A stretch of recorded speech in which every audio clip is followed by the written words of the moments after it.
Yeah, I've known Wade for a while. A couple weeks ago, I was wearing his long johns. So I think they were hand-me-downs to my family. So me and him are close. No, they're pretty small.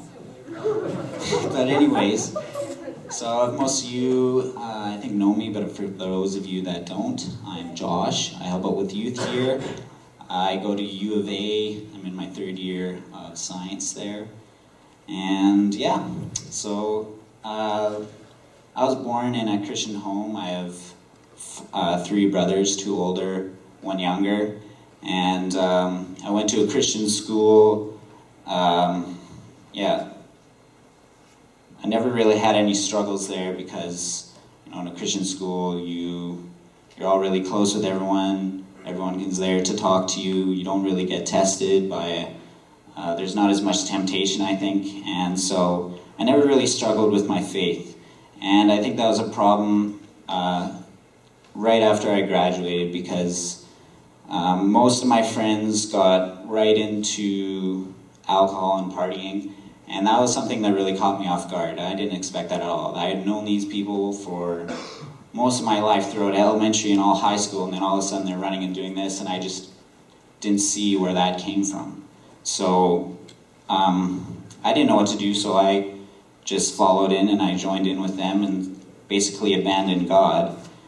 And that went on for a little while after high school until I decided that wasn't really working for me.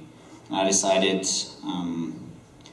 I just started following God and doing what He wanted me to do and be where He wanted me to be. So since then, I've really been focusing on trying to do the things that God is telling me to do, which has really challenged me. Because in my earlier Christian years, I was never really challenged in my faith. I never really had to share my faith. And so now I wanted to step out of that box and start sharing my faith with others and just being open to people about what I believe.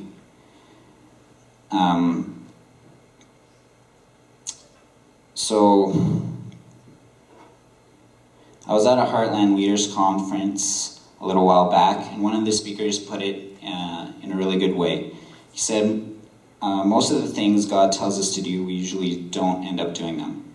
Whether we think we can't do them or we really just don't want to, you know, we usually just let it slide off our shoulder, try not to think about it, and maybe hope someone else will come along and do it instead of us. And then he said, if God is showing us somewhere that He wants us to act, there should be no fear of failing or thinking that's impossible. He wouldn't give us a task that He knew we were going to fail at, right? Anything He gives us, He knows we're going to succeed if we trust in Him and follow His will. In the end, it's going to have a good result if we just trust in Him and do what He wants us to do. So I've been trying to build my faith in these situations and just trust in Him, knowing that whatever situation or task He puts before me, that it will succeed, especially when it's something that I can't, especially when it's something that I think I can't do. But with His help, I can. And that's part of the reason that I started helping out at youth. That's why I decided to go to Ecuador. I just said to God, okay, this is what you want me to do, so I'm just going to go out and do it. And it's been amazing in my walk of faith with Him. So my challenge to you is if we all started saying yes to things that God wanted us to do, we can make a huge impact on those around us.